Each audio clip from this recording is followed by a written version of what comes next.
ஹரி ஓம். அனைவருக்கும் நமஸ்காரம்.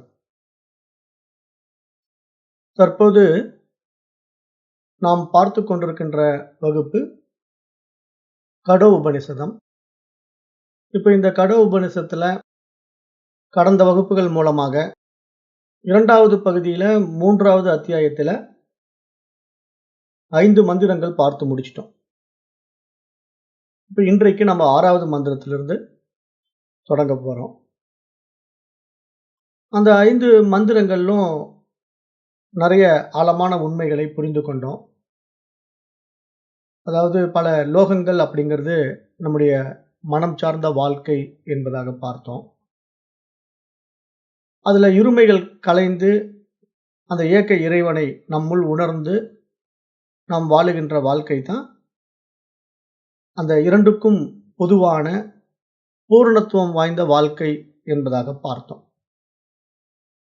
இப்போ மேலும் அது மாதிரி ஒரு உயரிய வாழ்க்கையை நாம் அடைவதற்கான உபதேசங்களாகவே இனி வருகின்ற இன்னும் சில மந்திரங்கள் இருக்க போகுது. அந்த அடிப்படையில் நம்ம 6வது மந்திரமும் பார்க்க போறோம். பொதுவா இந்த அகக்காட்சி, அக வளர்ச்சி அப்படிங்கிற ஒரு விஷயம் நாம் நமக்குள் உணர வேண்டிய ஒரு விஷயம் என்பதாக பார்த்தோம். அது மனம் குழப்பங்களிலிருந்து விடுபட்ட பிறகுதான் நமக்கு அந்த ஆத்மா பிரகாசிப்பது புரியும் என்பதாகவும் தெரிந்து கொண்டோம். ஏன்னா மனம் அலைப்பாய்ந்து கொண்டே இருந்தா அந்த ஆத்மாவை அறிய முடியாது. எப்பயுமே மனசு சலனம் இல்லாம இருக்கும்போது மட்டும்தான் ஆத்மாவை பற்றி நாம் அனுபவமாக உணர முடியும். அப்ப அந்த அடிப்படையில இந்த 6வது மந்திரம் என்ன சொல்ல வருது அப்படிங்கிறத பார்ப்போம். இந்திரியானாம் பிருதக் பாவம் உதயாஸ்தமயௌச்ச யத் பிருதக் உற்பத்திய மானானாம் மத்வா தீரோ சோச்சதி. இந்த மந்திரம் என்ன சொல்லுதுன்னா, புலன்களின் தனித்தன்மை, அவற்றின் எழுச்சி மற்றும் ஒடுக்கம், மேலும் தனித்தனியான உற்பத்தி ஆகியவற்றை பகுத்தறிகின்ற விவேகி கவலைகளிலிருந்து விடுபடுகின்றான். 5 புலன்களும் பஞ்சபூதங்களின் தன்மைகளை அடிப்படையாகவே கொண்டுள்ளன. அந்த பஞ்சபூதங்கள் ஒவ்வொன்றுக்கும் ஒவ்வொரு தனித்தனியான பண்பு உள்ளது. அவைகளை சார்ந்து தான் இந்த புலன்களும் விளங்குகின்றன என்பதாக இந்த மந்திரம் சொல்லுது. அப்போ நம்ம இதை பற்றி ஏற்கனவே வேதாந்த பாடங்கள்ல கொஞ்சம் விரிவாகவே நம்ம படிச்சிருக்கோம். பொதுவாக பஞ்சபூத தத்துவங்களை நம்ம இங்க பார்க்கும்போது ஆகாயம், காற்று, அக்னி, நீர், பூமி அப்படிங்கிற 5 விஷயங்களை நம்ம பஞ்சபூதங்களா பார்க்கிறோம். இப்போ இந்த 5 பூதங்களுக்கும் அம்சங்களாக நம்ம இடத்துல 5 புலன்கள் இருக்கு அப்படிங்கிறதும் நம்ம பார்த்தோம். வேதாந்த பாடம் அது நமக்கு தெளிவாக விளக்கம் கொடுத்தது. இருந்தாலும் இங்க ஞாபகப்படுத்திக்கலாம். இப்ப இந்த ஆகாய பூதத்துக்கு நம்ம இடத்துல இருக்கின்ற புலன் காது. காற்று என்கின்ற பூதத்துக்கு நம்ம இடத்துல இருக்கின்ற புலன் மூக்கு. அக்னி என்ற பூதத்திற்கு கண்கள்.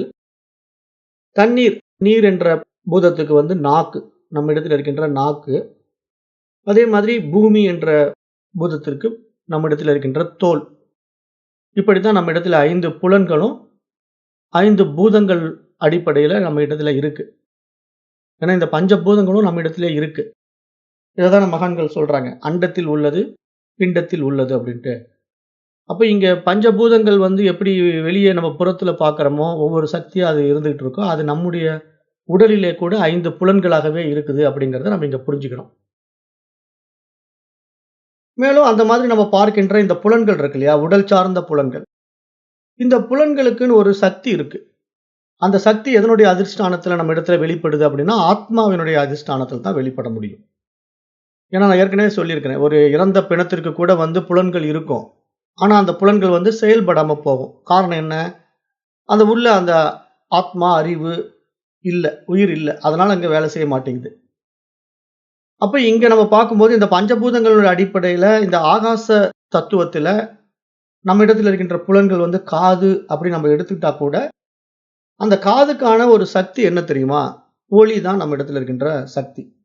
அப்ப இந்த சவுண்ட் அப்படிங்கிற ஒரு விஷயத்தை நம்முடைய காது கிரகிக்குது இல்லையா? இப்ப நான் இங்கிருந்து பேசிக்கிட்டு இருக்கேன். நீங்க அங்கிருந்து கேட்டுக்கிட்டு இருக்கீங்க. அப்ப இந்த கேட்டல் அப்படிங்கிற ஒரு சக்தி வந்து அதனுடைய இயல்பா இருந்தாலும், அது ஆத்மாவின் அதிஷ்டானத்தில் தான் அது செயல்பட முடியும். ஏன்னா, இங்க பிணம் என்ற ஒரு விஷயத்துல கூட காது இருக்கும். ஆனா, அந்த காது கேட்காது. கண்கள் இருக்கும். ஆனா, அந்த கண்கள் பார்க்காது. அப்ப ஒரு காது கேட்கணும், கண்கள் பார்க்கணும், நாக்கு வந்து சுவைக்கணும் அப்படின்னா, அந்த உடல் வந்து உயிருள்ளதா இருக்கணும். அது ஜடமாக இருந்தா வேலை செய்யாது.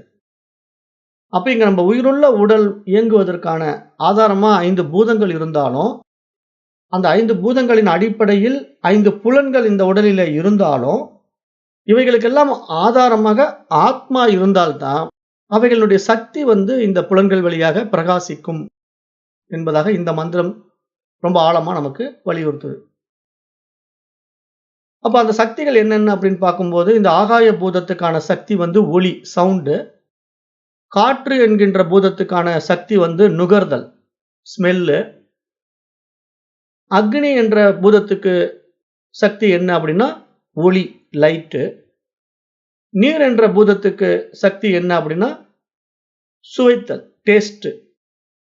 அதே மாதிரி பூமி என்கின்ற பூதத்துக்கு சக்தி என்னன்னா, ஸ்பரிசம், தொடுதல் அப்படிங்கிற அடிப்படையில நம்ம இங்க புரிஞ்சுக்கணும். இதெல்லாம் வந்து 5 பூதங்களுக்கான 5 விதமான சக்தி நம்முடைய உடல்ல இருக்கு. அப்ப இந்த ஒவ்வொரு புலன்களும் பஞ்சபூதங்கள் ஒவ்வொன்றிலிருந்தும் தனித்தனியாகத்தான் இந்த புலன்கள் தோன்றியிருக்கின்றன. அவைகள் ஒவ்வொன்றும் தனித்தனி செயல்களைத்தான் செய்கின்றன. இப்படிப்பட்ட இந்த புலன்கள் எல்லாமே விழிப்பு நிலையில் நமக்கு எல்லாவற்றையும் நன்கு அறிகிறது. ஆனா கனவிலும் ஆழ்ந்த உறக்கத்திலும் இந்த புலன்கள் எல்லாம் ஒடுங்கி விடுகின்றன. அப்ப இந்த புலன்களுடைய பயன்பாடு அப்படி நம்ம எடுத்துக்கிட்டோம் அப்படின்னா, நம்ம எழுந்து கொண்டிருக்கின்ற இந்த விழிப்பு நிலையில் தான் இது சாத்தியமாகும். இந்த புலன்கள் பூரா செயல்படுவது இந்த உடலுக்குடைய பயன்பாடே வந்து நமக்கு விழிப்பு நிலையில தான் முக்கியத்துவம் பெறுது. தூங்கும்போது நமக்கு கனவுலயும் இந்த உடம்பு தேவைப்படாது. ஆழ்ந்த உறக்கத்திலயும் தேவைப்படாது. டீப் ஸ்லீப் போயிடுச்சுன்னா நம்ம எங்க இருக்கோம் என்னன்னு தெரியாம தூங்கிட்டு இருப்போம். அப்ப இந்த உடலும், இந்த உடல் சார்ந்த புலன்களும், மனமும் எல்லாமே நமக்கு வந்து எங்க பயன்பாட்டுல இருக்கு அப்படின்னு பார்த்தீங்கன்னா, இந்த விழிப்பு நிலை அனுபவத்துல தான் ஜாக்கிரதா அவஸ்தையில தான் நமக்கு வந்து பயன்பாட்டுல இருக்கு அப்படிங்கிறத எங்க சாஸ்திரம் சுட்டிக்காட்டுது. அப்ப இந்த புலன்களை ஆதாரமாக கொண்டு தான் மனிதன் வந்து தன்னை தான் அனுபவமாக்கிக் கொள்ள முடியும். ஏன்னா, அவனுக்கு இந்த விழிப்பு நிலை அனுபவத்துல தான் இந்த புலன்கள், மனம், புத்தி எல்லாமே பிரகாசிக்குது. அந்த ஆத்மாவின் அதிஷ்டானத்திலே அத்தனையும் பிரகாசித்துக் கொண்டிருக்கின்றது. அப்ப ஒரு மனிதன் தன்னை தான் யார் என்று அறிந்து உணர்ந்து கொள்ள வேண்டுமானால், அவனிடத்திலே பிரகாசிக்கின்ற ஆத்மாவின் அதிஷ்டானத்திலே இந்த புலன்களையும், மனதையும் கொண்டு அவன் தன்னையே தான் யார் என்று ஆராய்ந்து பார்க்க வேண்டும். அப்ப அந்த ஆராய்ச்சி அப்படிங்கிற ஒரு விசார விஷயங்கள் எல்லாம் எங்க நடக்கும் அப்படின்னா, நம்ம விழிப்பு நிலையில மட்டும் தான் சாத்தியமாகும். வேற எந்த நிலையிலயும் நீங்க இதை அடையவே முடியாது. ஆத்மாவை தெரிந்து கொள்ளவே முடியாது. அப்ப படைக்கப்பட்ட ஜீவராசிகளிலேயே மிக சிறப்பான ஒரு படைப்பாக மனிதன் இருப்பதற்கு என்ன காரணம் அப்படின்னு பார்த்தா, அவன் இந்த விழிப்பு நிலையிலே விழித்துக்கொண்ட விவேகத்தினாலே அவன் மனதை விசாரித்து விடை காணுகின்றான். அந்த விடையிலே அவன் தன்னை யார் என்று உணர்ந்து கொள்கின்றான். அந்த உணர்வு தான் நான் என்பதாகவே அவன் அனுபூதியில் அனுபவமாக்குகின்றான் என்பதாகவே இங்கு நம்ம பார்க்கப்படுகிறது. ஆனாலும் அந்த புலன்கள் வந்து நேரடியாக ஆத்மாவினிடத்திலே தொடர்பு கொள்ள முடியாது.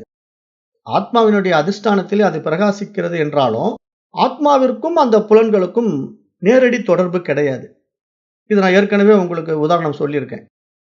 இப்ப கீழ வந்து பூமியில பயிர்கள் எல்லாம் சூரியனை கண்ட உடனே செழிப்பா வளர ஆரம்பிக்கும். விடியற் காலையில பார்த்தீங்கன்னா, சூரியன் உதிக்க ஆரம்பிச்ச உடனே தாமரை பூ மலர ஆரம்பிக்கும். உடனே அந்த விடியற்காலை நேரங்களிலே பறவைகள் எல்லாம் இரை தேடி புறப்படும். அப்ப இந்த பூமியில இது மாரி பல்வேறு செயல்கள் நடக்க ஆரம்பிக்கிறதுக்கும், சூரியன் தான் ஆதாரமா இருக்கு. ஆனா, சூரியன் இந்த செயல்களில் சம்பந்தப்படுவதில்லை. அது எப்படி நமக்கு புரியுதோ, அது மாதிரி இங்க ஆத்மா. ஏன்னா, இப்ப கீழ வந்து தாமரைப்பூ மலர்வதற்கும் சூரியனுக்கும் ஏதாவது சம்பந்தம் இருக்கான்னா, சம்பந்தமே இல்ல. ஆனா, அந்த சூரியன் வருவதினால் தான் தாமரைப்பூ மலர்கிறது. அந்த சூரியன் வருவதினால் தான் பறவைகள் இரை தேடி கிளம்புகின்றன. அந்த சூரியன் வருவதினால் தான் பயிர்கள் செழித்து வளருகின்றன. அப்ப எல்லாமே சூரியனை ஆதாரமாக கொண்டு இந்த பூமியிலே இயங்கிக் கொண்டிருந்தாலும், இந்த இயக்கத்திற்கு ஆதாரமாக, அதிஷ்டானமாக சூரியன் இருந்தாலும், அந்த சூரியன் இவைகள் வேலைகளில் சம்பந்தப்படுவதில்லை. ஏன்னா இங்க சூரியன் வந்து எதையும் செய்யறது கிடையாது. சூரியன் எல்லாவற்றுக்கும் சாட்சியாக தன்னில் தானாய், தன்மயமாய், தனித்துவமாய், ஒளி பிரகாசமாய் இருந்து கொண்டிருக்கிறது. அந்த ஓமானத்தை அப்படியே எடுத்து ஆத்மாவோட நம்ம பொருத்திக்கணும். ஆத்மாவோட பொருத்திக்கிட்டு பார்த்தோம்னா, அந்த ஆத்மா தன்னில் தானாய், தனித்துவமாய், சுயம் பிரகாச ஒளியாய் பிரகாசித்துக் கொண்டிருக்கின்றது. அந்த ஆத்மா ஒளி பிரகாசத்தினாலே இந்த உடல்களில் இருக்கின்ற புலன்கள் எல்லாம் செயல்பட ஆரம்பிக்கின்றன. காதுகள் கேட்கின்றன, கண்கள் பார்க்கின்றன, நாக்கு சுவைக்கின்றன. எல்லா செயல்பாடுகளும் இந்த உடலிலே இயங்குகின்றன. இவைகளுக்கு ஆதாரமாக அந்த ஆத்மா இருக்கிறது. ஆனால் அந்த ஆத்மா நேரடியாக எதனுடன் சம்பந்தப்படுவது இல்லை. அதை நம்ம நல்லா இங்க புரிஞ்சுக்கணும். நாம என்ன நினைச்சுக்கிறோம் அப்படின்னா, இதுக்கெல்லாம் அதிஷ்டானமா ஆத்மா இருக்குது அப்படிங்கனால அந்த அனுபவங்கள் ஆத்மாவுடையதாக இருந்தாலும், அது சம்பந்தப்படாமையே அதை அனுபவமாக்குது. அதுதான் இங்க ரொம்ப நம்ம புரிஞ்சுக்க வேண்டிய முக்கிய விஷயம். ஏன்னா இங்க ஆத்மா வந்து செயல் விளைவுக்கே வர்றது கிடையாது. எந்த ஒரு செயலையும் அது செய்வதே கிடையாது. அதனுடைய கருவிகளாக இருக்கின்ற இந்த உடலும் மனசும் தான் இதெல்லாம் செய்யும். அப்ப இங்க மனம் இதுக்கு காரணமா இருக்கு. இதை செய்ய வேண்டும், அதை செய்ய வேண்டும் என்று தூண்டுது. அந்த தூண்டுதலின் அடிப்படையில நம்முடைய உடல் வந்து அந்த செயலை செய்கிறது என்று நம்ம ஏற்கனவே பார்த்தோம். இதுக்கு நான் நிறைய உதாரணமும் கொடுத்திருக்கிறேன். நம்ம மனசுல ஒரு எண்ணம் எழுந்திருக்கும்போது, அந்த எண்ணத்தை உடனே உடல் வந்து செயல் வடிவமாக்கி பார்க்கும். அது மாதிரி தான் நம்ம வாழ்க்கை இயங்கிக் கொண்டிருக்கிறது என்று நாம் நன்றாக புரிந்து கொள்ள வேண்டும். அப்ப இந்த உண்மையை அறிபவன் புலன்களின் செயல்பாட்டால் கலங்குவதில்லை. தான் ஆத்மா என்பதில் நிலையாக, திடமாக நிற்கின்றான் என்பதாகவே இந்த 6வது மந்திரம் மிக ஒரு ஆழமான உண்மையை நமக்கு அறிவுறுத்துது. மேலும் 7வது மந்திரம் என்ன சொல்லுது அப்படிங்கிறதையும் பார்ப்போம். இந்திரியேப்ய பரம் மனோ மனச சத்வமுத்தமம் சத்வாததி மகானாத்மா மகத்தோ வியக்த முத்தமம். இந்த மந்திரம் என்ன சொல்லுதுன்னா, இந்த 7வது மந்திரம் ஏற்கனவே சொன்ன மாதிரி தான். புலன்களை விட மனம் உயர்வானது, மனதை விட புத்தி உயர்வானது, புத்தியை விட சத்துவ குணம் மிக மிக உயர்வானது. அந்த சத்துவ குணமானது பரமாத்மா என்கின்ற தூய அறிவை அறிவதற்கான ஒரு முக்கிய குணமாகவும் இங்கு பார்க்கப்படுகிறது. ஆகவே எல்லாவற்றுக்கும் மேலானதாக அந்த தூய அறிவாகிய ஆத்மா மட்டுமே இருக்கிறது என்பதாக இந்த 7வது மந்திரம் இங்கு சொல்ல வருது. அப்ப இங்க 7வது மந்திரம் சொல்ல வர்ற விஷயத்தை நம்ம எப்படி இன்னும் கொஞ்சம் விரிவா பார்க்கலாம் அப்படின்னு பார்த்தீங்கன்னா, அது 8வது மந்திரத்துல கொஞ்சம் விளக்கப்படுது. அந்த 8வது மந்திரத்தை பார்த்துட்டு நம்ம இதை கொஞ்சம் விரிவுபடுத்திக்கலாம். இப்ப 8வது மந்திரம் படிக்கிறேன். அவ்யக்தா து பரஹா புருஷோ வியாபக் கோலிங்க ஏவச்ச யம் நாத்வா முச்சியதே ஜந்து அமிர்தத்வம் ச கச்சதி. இந்த மந்திரம் என்ன சொல்றதுன்னா, 8வது மந்திரம் அவ்யக்தா து பரஹாங்குது. அவ்யக்தம் என்ற வெளிப்படாத ஒரு விதையையும் தாண்டியதாகவே அந்த பரம புருஷன் எங்கும் நிறைந்தவராக, தெய்வீகமானவராக இருக்கின்றார். அவரை அறிந்தால் மனிதன் மரணமில்லா பெருவாழ்வை அடைகின்றான் அப்படிங்கிற மாதிரி இங்க இந்த 8வது மந்திரம் மேலும் அந்த பரமனை, அந்த ஆத்மாவை பற்றி இன்னும் கொஞ்சம் விரிவாக பேசுது. அதாவது அவ்யக்தம் என்கின்ற அந்த ஒடுங்கிய நிலையை விட இறைவன் மேலானவர், அவர் எங்கும் நிறைந்தவர் என்பதை நாம் இங்கு அறிய முடிகிறது. எப்படி அது நமக்கு தெரியுது அப்படின்னு கேட்டீங்கன்னா, இப்ப நம்ம ஏற்கனவே வேதாந்த பாடங்கள் படிக்கும்போது இந்த அவஸ்தாத்ரய சாட்சி அப்படின்னு சொல்லி இந்த 3 விஷயங்கள் நம்முடைய வாழ்க்கையில நடைமுறையில இருந்தாலும், இவைகள் எல்லாவற்றுக்கும் சாட்சியாக ஆத்மா இருக்கிறது என்று நம்ம பார்த்தோம். அந்த ஆத்மா வந்து இதெல்லாம் சாட்சியா பார்த்துக்கிட்டே இருக்கு. எப்படி இப்ப நம்ம விழிப்பு நிலையில என்ன செஞ்சுக்கிட்டு இருக்கோங்கிறதையும் ஆத்மா பார்த்துக்கிட்டு இருக்கு. நம்ம கனவு நிலையில தூங்கும்போது படைக்கின்ற உலகத்தையும் ஆத்மா பார்த்துக்கிட்டே இருக்கு. நம்ம ஆழ்ந்து உறங்கும் போதும் ஆத்மா பார்த்துக்கிட்டே இருக்கு. இது எதுலயும் ஆத்மா வந்து சம்பந்தப்படாம சாட்சியா இருந்துகிட்டே இருக்கு. அதனாலதான் நம்ம வந்து நல்லா தூங்கணுங்கிறத கூட அந்த விழிப்பு நிலையில வந்த பிறகு நம்ம சொல்ல முடியுது அப்படிங்கிறத நம்ம பார்த்தோம். ஏன்னா நான் நன்றாக உறங்கினேன் அப்படிங்கிறத நம்ம எப்படி தெரிஞ்சுக்கிட்டோம்? அந்த ஆத்மா சாட்சியா பார்த்துக்கிட்டு இருக்கிறதுனால தான் அது நமக்கு தெரிஞ்சுது. நல்லா தூங்கினேங்கிறதே நம்மளால சொல்ல முடியும். இல்லன்னா நான் நன்றாக உறங்கினேன்னு எப்படி நம்மளால சொல்ல முடியும்? அப்ப எல்லாவற்றுக்கும் சாட்சியாக அந்த ஆத்மா இருக்கிறது என்ற ஒரு ஆழமான உண்மையை பார்க்கும்போது, அந்த காரண சரீரத்திலே போய் நம்ம ஒடுங்குது இல்லையா? நம்முடைய மனசு, புலன்கள் எல்லாமே காரண சரீரத்தில போய் ஒடுங்கிடும். அந்த நிலையில இங்க ஆத்மா அதை சாட்சியா பார்த்துக்கிட்டு தான் இருக்கு. ஏன்னா, அங்க ஒடுங்கி இருந்தாலும் அந்த ஒடுக்கம் உண்மையிலேயே எதற்குன்னா, மனதிற்கும், புலன்களுக்கும் தான் ஒடுக்கம் உண்டாகுது. அப்ப மனமும், புலன்களும் ஒடுங்கிட்டா நமக்கு இந்த உலகம் தெரியிறதில்ல. இந்த உலகம் நமக்கு அனுபவம் ஆகாது. நான் ஏற்கனவே அதெல்லாம் உங்களுக்கு விளக்கம் குடுத்திருக்கிறேன். ஏன்னா, இந்த உலகம் என்ற ஒரு அனுபவம் நம்முடைய அறிவு பரிமாணத்தின் உயர் பரிமாண நிலையில வந்த மனிதனிடத்திலே 5 புலன்களின் வழியாக பிரகாசிப்பதினால, நமக்கு இது இது இன்னது என்று பகுத்தறிகின்ற அந்த பகுத்தறிவு பரிமாணத்தில் நான் இதை உணர்ந்து கொண்டேன், தெரிந்து கொண்டேன் என்பதாக நம்ம பார்க்கிறோம். ஏன்னா, இது மனிதனுக்கே உண்டான ஒரு மகத்துவமான விஷயம் இல்லையா? இப்போ ஒரு மிருகத்துக்கு 5 புலன்கள் இருந்தாலும், இது புத்தகம், இது பேனா, இது பென்சில் என்று அது தெரிந்து கொள்ளுமான்னா, தெரிந்து கொள்ளாது. அதுக்கும் புலன்கள் இருக்குது. கண் இருக்கு, காது இருக்கு, மூக்கு இருக்கு, நாக்கு இருக்கு மிருகங்களுக்கும். ஆனா, அந்த மிருகங்கள் இது இது இன்னது என்று பகுத்தறியவே முடியாது. அது ஒரு குருட்டுத்தனமா வாழும் அவ்வளவுதான். மிருகங்களுக்கு அந்த பகுத்தறிவு பரிமாணம் கிடையாது. அதனால அது என்ன பண்ணும்னா, ஒரு புரோகிராம்டா இருக்கும். இப்படித்தான் செயல்படணும். இதுக்கு மேல மீறி செயல்பட முடியாது அப்படின்னு ஒரு எல்லைக்குள்ளேயே அதுங்க வாழும். அதனால தான் அதெல்லாம் இறையினுடைய கட்டுப்பாட்டுக்குள்ள இயங்குது அப்படிங்கிறத நம்ம சொல்றோம். ஏன்னா, இங்க மனிதன் தவிர மற்ற ஜீவராசிகள் எல்லாமே இறைவனுடைய கட்டுப்பாட்டுக்குள்ள இயங்குறதுனால, அவைகளுக்கு கர்மாவும் கிடையாது அப்படிங்கிறத நம்ம ஆழமா சொல்லியிருக்கிறோம். கர்மா தியரி பேசும்போது நம்ம என்ன சொன்னோம் அப்படின்னா, இப்ப மனிதன் தான் அவனவன் செய்கின்ற செயல் விளைவுகளுக்கு ஏற்ற கர்ம வினையை இப்போ வாழுகின்ற வாழ்க்கையில ஆகாமிய கர்மாவா சேர்த்திக்கிறான். ஆனா அவன் முற்பிறவியில ஏற்பட்ட கர்ம வினையை கொண்டு தான் இப்ப பிராரப்த கர்மாவா அனுபவிக்கிறான். அப்ப முற்பிறவிலிருந்து கொண்டு அனுபவிப்பது போக பாக்கி வச்சிருக்கிற சஞ்சித கர்மாவுல மீண்டும் இந்த புதிய கர்மாவாகிய ஆகாமிய கர்மாவை கொண்டு போய் சேர்த்திக்கிறான் அப்படின்னு சொல்லி நம்ம அந்த கர்ம விளக்கங்கள் கொடுக்கும்போது, இந்த ஆகாமிய கர்மா மனிதனுக்கு மட்டும் ஏன் சேருது அப்படின்னு பார்க்கும்போது, இவனிடத்துல இருக்கின்ற அந்த பகுத்தறிவு பரிமாணம் ஒரு சுதந்திரத்தை கொடுத்திருக்கு. இவனிடத்திலே ஒரு சுதந்திரம் இருக்கு. இது இது இன்னது என்று பகுத்தறிந்து நல்லதை தேர்ந்தெடுத்துக் கொள்ளலாம், கெட்டதை ஒதுக்கி விடலாம் என்ற சுதந்திரம் இருக்கிறது. அப்ப இந்த சுதந்திரத்தின் அடிப்படையிலே இவன் நல்லதை தேர்ந்தெடுத்துக் கொண்டு நல்வழியிலே வாழ்ந்தா நல்ல கர்மா சேரும். கெட்ட வழியில வாழ்ந்தா கெட்ட கர்மா சேரும். அப்ப இந்த 2 கர்மாக்களும் ஆகாமிய கர்மாவாக எடுத்துக்கிட்டு கொண்டு போய் மீண்டும் அவன் அதை அனுபவிப்பதற்காக மறுபிறவிக்கு வர வேண்டியதாக இருக்கும் என்பதுதான் நம்முடைய கர்மா தியரியினுடைய விஷயம். ஆனா மிருகங்கள் இப்ப ஒரு புலி வேட்டையாடி ஒரு மானை சாப்பிடுது, ஒரு பறவையை சாப்பிடுதுன்னா, அந்த புலியினால கொல்லப்பட்டு அந்த ஜீவராசிகள் இறந்து போகிறதுனால அந்த பாவம் புலியை சேர்ந்துக்குமா? அப்படின்னா கிடையாது, சேராது.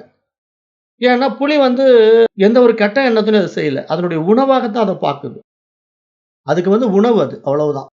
பசிச்சா வேட்டையாடும், பசி இல்லன்னா சும்மா கிடக்கும். அதுக்கு வேற எந்த நம்மள மாரி சொத்து சுகம் சேர்த்தணும், நம்ம குடும்பத்த காப்பாத்தணும், பாதுகாப்பு பண்ணி வச்சுக்கணும் அப்படிங்கிற மாரி மென்டாலிட்டி எல்லாம் மிருகங்களுக்கு கிடையாது இல்லையா? மிருகங்களுக்கு என்ன உண்ண உணவு தேவை, உறைவிடம் தேவை. எங்கேயாவது தங்கிக்கணும், ஒளிஞ்சுக்கணும், பாதுகாப்பா இருக்கணும் அப்படிங்கிறது மட்டும் எதிர்பார்க்கும். உணவு கிடைச்சா சாப்பிட்டுட்டு அது பாட்டு ரெஸ்ட்ல இருக்கும். அவ்வளவுதான். அதுக்கு வேற எந்த ஒரு எக்ஸ்ட்ரா வேலையும் கிடையாது. ஆனா மனிதன் அப்படி இல்ல. அவன் தனக்கு மீறி நெறைய விஷயங்கள சேமிக்க ஆரம்பிக்கிறான். தன்னுடைய சந்ததிகளுக்கு வைக்க பார்க்கிறான். அப்ப இது மாரி அவன் நெறைய ஆசைகள் வசப்பட்டு சிக்கி சின்னாபின்னம் ஆவதனால, அதனுடைய செயல் விளைவுகளை பூரா அவனுக்கே உரித்தானதாக அவன் பார்க்க வேண்டும், ஏற்றுக்கொள்ள வேண்டும் என்பதாகத்தான் இங்க மனித உடல் வடிவமைக்கப்பட்டிருக்கிறதுங்கிறத நம்ம ஆழமா புரிஞ்சுக்கணும். அப்ப அப்படிப்பட்ட ஒரு ஆழமான உண்மையின் நோக்கமே நமக்கு என்னன்னா, ஒரு மகத்தான பிறவியாக மனித பிறவி பார்க்கப்படுது. ஏன்னா, இங்க நமக்கு ஒரு சுதந்திரம் கொடுக்கப்பட்டிருக்கு. அப்ப அந்த சுதந்திரத்தின் வழியில நம்ம நல்லது கெட்டத பகுத்து, பிரித்து, சரியான வாழ்க்கைய நம்ம வாழ்ந்தோம்னா, இந்த பிறவி பயனையும் நம்ம அடையலாம் என்பதற்கான ஒரு வாய்ப்பு கூட மனித பிறவியில தான் கொடுக்கப்பட்டிருக்கு. வேற எந்த ஜீவராசிகளுக்கும் இந்த வாய்ப்பு கிடையாது. அப்ப இத நம்ம இங்க புரிந்து கொள்ளும்போது, இப்ப நம்ம பரமனை தேடி நம்ம ஆராய்வதற்கான ஒரு அரிதான உடல், இந்த மனித உடல் கிடைத்திருக்கிறது. இதற்கு அற்புதமான புலன்கள் கிடைத்திருக்கின்றன. இந்த புலன்களுக்கும் மேலான ஒரு மகத்தான மனம் என்ற ஒரு விஷயம் மனிதனிடத்திலே பரந்து விரிந்து பகுத்தறிவு பரிமாணத்தில் உயர்ந்து நிற்பதையும் நம்ம பார்க்க முடியும். வேற எந்த ஜீவராசிகளுக்கும் இது கிடையாது. அப்ப அந்த பகுத்தறிவு பரிமாணத்தில் உயர்ந்து நிற்கின்ற மனிதன் தன்னுடைய மகத்தான மனதை புத்தி சக்தியாக விரித்துக் கொண்டு விவேகத்தினாலே விசாரணை செய்து தன்னை தான் யார் என்று உணர்ந்து கொள்ளுகின்ற பொழுது அவனுடைய வாழ்க்கை மனித பிறவியின் மகத்துவம் அவனால் அறியப்படுகிறது என்று நாம் இங்க பார்க்கிறோம்.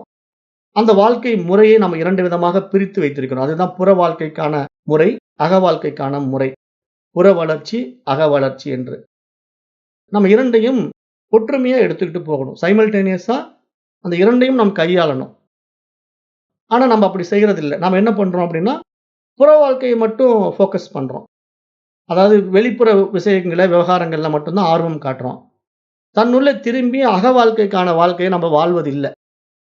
அதையும் நம்ம சைமல்டேனியஸா 2யும் சமமாக பாவித்து வாழ்ந்தோம் என்றால், நாம் இந்த வாழ்க்கையினுடைய பூரணத்துவத்தை, முழுமையை நிறைவாக்கிக் கொண்டு வந்த வேலையை முடித்துவிட்டு போகலாம் என்பதாக இங்க மகான்கள் நமக்கு எடுத்து சொல்லுவதுதான் இந்த மந்திரங்கள் எல்லாம்.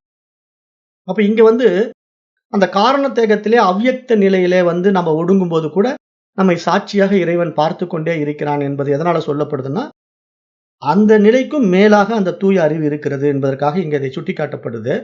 அதனால இங்க தூய அறிவாகிய ஆத்மா தான் எல்லாவற்றையும் விட உயர்ந்தது, மேலானது என்பதாகவே இங்க நம்ம பார்க்கிறோம். அப்ப அப்படிப்பட்ட ஆத்மா தான் நான் என்பதாக ஒரு மனிதன் தன்னுள் அதை உணர்ந்து கொண்டான் என்றால், அவன் அறியாமை தலைகளிலிருந்து விடுபடுகின்றான். தான் அடைந்த விவேகத்தினாலே பிறவா பெருநிலையை அடைகின்றான் என்பதாகவே இந்த மந்திரம், இந்த 8வது மந்திரம் விளக்கம் கொடுக்குது. அப்ப இந்த புலன்களுடைய செயல்பாடுகள் தனித்தனியானவையாக இருந்தாலும், அவற்றுக்கும் ஆத்மாவிற்கும் எந்த தொடர்பும் இல்லை என்பதை நம்ம ஏற்கனவே பார்த்துட்டோம். ஏன்னா ஒரு சூரிய பிரகாசம் போன்ற ஆத்ம பிரகாசம் இந்த புலன்களை வழிநடத்தி கொண்டிருக்குது. ஆனாலும் அந்த புலன்களுக்கோ ஆத்மாவிற்கோ தொடர்பு கிடையாது. அந்த மனதிற்கோ ஆத்மாவுக்கோ தொடர்பு கிடையாது. ஆக அவை தனித்துவமாக இயங்கிக் கொண்டிருக்கின்றன. அதற்கு ஆதாரமாக, அதிஷ்டானமாக ஆத்மா இருக்கின்றது அப்படிங்கிற ஒரு புரிதலோட இந்த 8வது மந்திரம் நிறைவடைகிறது. மேலும் நம்ம 7வது மந்திரத்துல என்ன சொன்னோம்? புலன்களை விட மனம் உயர்வானது, மனதை விட புத்தி உயர்வானது, அதற்கும் மேல சத்துவ குணம் மேலானது, அது பரமாத்மா எனும் தூய அறிவு அதை விட மேலானது என்று நம்ம இங்க பார்க்கிறோம் இல்லையா? அப்ப அந்த சத்துவ குணத்தினுடைய மகத்துவம் எப்படி நம்ம புரிந்து கொள்ளணும் அப்படின்னா, நம்மிடத்துல மனம் ஏற்றி வைத்துக் கொண்ட எண்ணங்களினுடைய அடிப்படையில தான் குணம் பிரவிற்த்தி ஆகும். இப்ப இந்த குணம் அப்படிங்கிற ஒரு விஷயம் எங்க நம்ம இடத்துல உண்டாகுது அப்படின்னு கேட்டீங்கன்னா, எண்ணங்களால் தான் உண்டாகும். அதை நம்ம கொஞ்சம் ஆழமா புரிஞ்சுக்கணும். அதனாலதான் மனம் எப்பயுமே தூய்மையா இருக்கணும் நம்ம மீண்டும் மீண்டும் சொல்வதற்கு காரணம். ஏன்னா சத்துவ குணம், ரஜோ குணம், தமோ குணம் என்ற 3 குணங்களும் மனதை அடிப்படையாக கொண்டுதான் செயல்பாட்டுக்கு இருக்கு. அப்ப நம்ம இங்க சத்துவ குணத்துல வந்தா மட்டும்தான் ஆத்மாவை அனுபவமா உணர முடியும். நீங்க வேற ரஜோ குணத்திலயோ தமோ குணத்திலயோ இருந்துகிட்டு நீங்க ஆத்மாவை அனுபவமா உணர முடியாது. அப்ப ஆத்மா அனுபவம், ஆத்மா அனுபூதியை நீங்க அடைவதற்கான ஒரு அடிப்படை விஷயமாகவே மனம் உயர் பரிமாணத்தில் உயர்ந்தாலும் கூட குணாதிசயத்திலே அது சத்துவ குணத்திலே நிற்க வேண்டும் என்பதை இங்கு மகான்கள் வலியுறுத்துகிறார்கள் என்பதாகவும் நாம் இந்த மந்திரத்திலே புரிந்து கொள்ள முடிகிறது. அப்ப மேலும் அந்த இறைவனை உணர்ந்தால் மனிதன் மரணமில்லாத நிலையை அடைகின்றான். அந்த நிலையை இன்னும் கொஞ்சம் விரிவாக நாம் இனி வருகின்ற மந்திரங்களிலே பார்க்க முடிகிறது. அது 9வது மந்திரம் என்ன சொல்லுது அப்படிங்கிறதையும் பார்ப்போம். ந சந்த்ருசே திசிஷ்டதி ரூபமஸ்ய ந சக்ஷப்ஷா பஷ்யதி கச்ச நயனம் ப்ருதா மனிஷா மனசா பிக்லுருப்தோ ஏதத் விதுரம் ருதாஸ்தே பவந்தி. இந்த மந்திரம் என்ன சொல்லுதுன்னா, இந்த 9வது மந்திரம் இந்த இறைவனுடைய உருவம் இந்த புலன்களுடைய அடிப்படையிலே அனுபவமாக்கக்கூடியதாக இல்லை என்று சொல்ல வருது. ந சந்த்ருசே திசிஷ்டதி ரூபமஸ்ய அப்படின்னா, இறைவனுடைய உருவம் புறத்தில் காணக்கூடியதாக இல்லை. யாரும் அவரை கண்களால் காண முடியாது அப்படிங்கிற ஒரு ஆழமான விஷயத்தை இந்த மந்திரம் சொல்லுது. இதய குகையில் உள்ள ஆத்மாவால் விழிப்புற்ற புத்தியில் மனதின் தொடர்ந்த முயற்சியால் மட்டுமே பரமன் உணரப்படுகின்றார். அவரை அறிபவர்கள் மரணவற்றவர்களாக மாறுகின்றார்கள் என்பதாகவே இந்த மந்திரம் சொல்லுது. விதுரம் அமிர்தாஸ்தே பவந்தி, அந்த அமிர்தத்துவத்தை அடைகிறார்கள், மரணமில்லா பெருவாழ்வை பெறுகின்றார்கள் என்று இந்த மந்திரம் சொல்லுது. அப்ப இந்த மந்திரம் என்ன நமக்கு விளக்கமா சொல்ல வருது அப்படின்னு பாத்தீங்கன்னா, இப்ப நாம் நினைத்துக் கொண்டிருப்பது போல இந்த புலன்கள் தான் நமக்கு எல்லாவற்றையும் அறிவதற்கு ஆதாரமாக இருக்கு இல்லையா? இப்ப நம்ம என்ன பண்றோம்? இந்த கண்கள், காது, மூக்கு, நாக்குங்கிற புலன்களுடைய பிரகாசத்தால தான் நம்ம இது இது இன்னது என்று பகுத்தறிகிறோம். இது பேனா, இது பென்சில், இது புத்தகம் என்றெல்லாம் நம்ம தெரிந்து கொள்கிறோம். அப்படி தெரிந்து கொள்வதற்காக நமக்கு புலன் தேவைப்படுது. இந்த புலன் இல்லன்னா நமக்கு இதெல்லாம் தெரிந்து கொள்ள முடியாது. சரி, இந்த புலன்கள் மட்டும் இருந்துட்டா இந்த பேனா, பென்சில், புத்தகம் என்று தெரிந்து கொள்ள முடியுமான்னா, இல்ல. அந்த புலன்களுக்கு மேலேயும் ஒரு சக்தி வாய்ந்த உயர்வான மனசு இருக்கணும். அப்போ அந்த மனசுனால நம்ம எண்ணங்களாக என்ன சொல்றோம்? இது புத்தகம், இது பேனா, இது பென்சில் அப்படின்னு அந்த விஷய சுகங்களை உள்வாங்குறோம். மனதினால் எண்ணங்களாக விஷய சுகங்களை உள்வாங்குகிறோம். அப்ப இந்த மனசு மட்டும் இருந்தா போதுமா? இது பேனா, இது புஸ்தகம், இது பென்சில் அப்படின்னு புரிந்து கொள்ள முடியுமான்னா, அதுவும் முடியாதுங்குது. ஏன்னா, அந்த மனதிற்கும் மேலான உயர்வான புத்தி இருந்தால்தான் இது இது இன்னது என்று பகுத்து புரிந்து கொள்ளவே முடியும் அப்படிங்கிற ஒரு ஆழமான உண்மையை இங்க இந்த மந்திரம் சுட்டிக்காட்டுது. இதெல்லாம் நம்ம கொஞ்சம் டீப்பா நோட் பண்ணிக்கணும். ஏன் இத சொல்லுது அப்படின்னு கேட்டீங்கன்னா, இப்ப இதே நிலை தான் மிருகத்துக்கும் இருக்கு. இப்ப ஒரு பசுமாடு இருக்கு. அந்த பசுமாடு நம்ம முன்னாடி நிக்குது. நான் அந்த பசுமாடு கிட்ட போய் பாருப்பா இது பேனா, இது பென்சில், இது புத்தகம் அப்படின்னு காட்டுறேன். உடனே அந்த பசுமாடு கண்களால் பாக்குது. புலன்களால் பாக்குது. ஆமா, அது பேனா, இது பென்சில், இது புத்தகம் அப்படின்னு பாக்குதுன்னு வச்சுக்கங்களேன். காதுனால கேக்குது. நான் சொல்றேன் இது பேனா, இது பென்சில், இது புத்தகம் அப்படின்னு பசுமாட்டு கிட்ட சொன்ன உடனே அது காதுனால கேக்குது. அதுக்கு ஒரு மனசு இருக்கு. இது ஏதோ காட்டுறாரு. இது பேனாங்கிறாரு, இது பென்சில்ங்கிறாரு, இது புத்தகம் சொல்றாரு.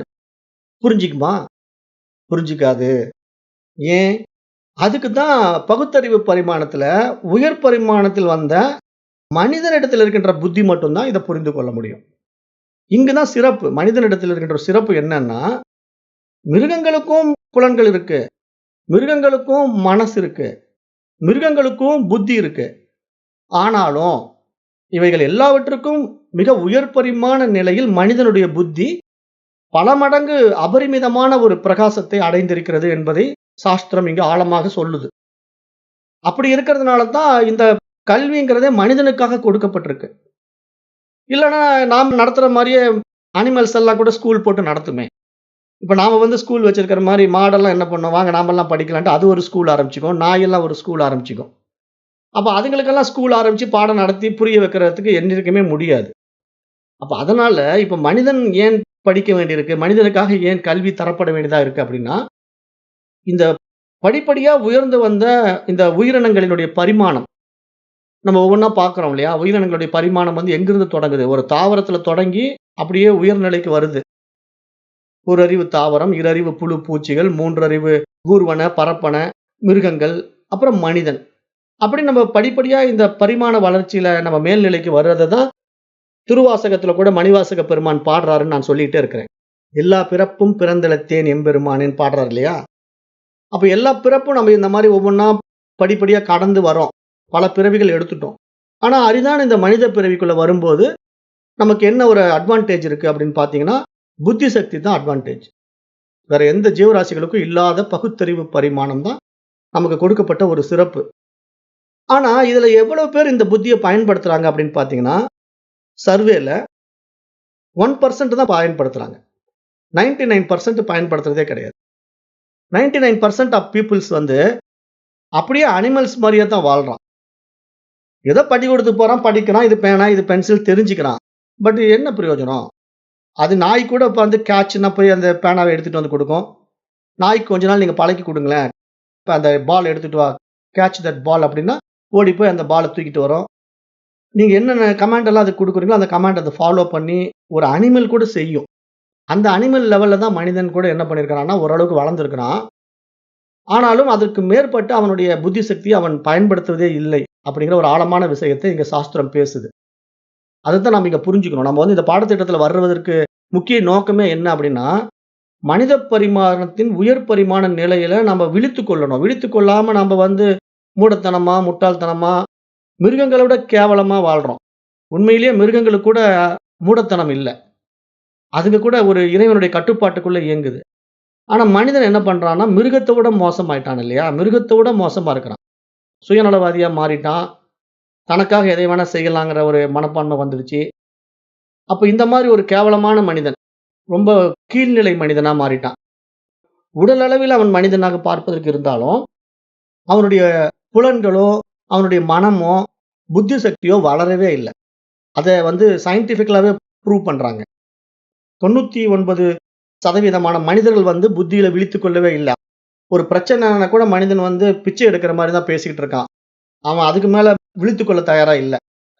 தன்னாலேயே அனைத்தையும் சாதிக்க முடியும் தகுதி அவன் வளர்த்துக்கவே தயாரா இல்ல. அதை கத்துக்கிறதுக்கும் அவன் தயாரா இல்ல. அதை தான் நம்ம பார்க்கணும்.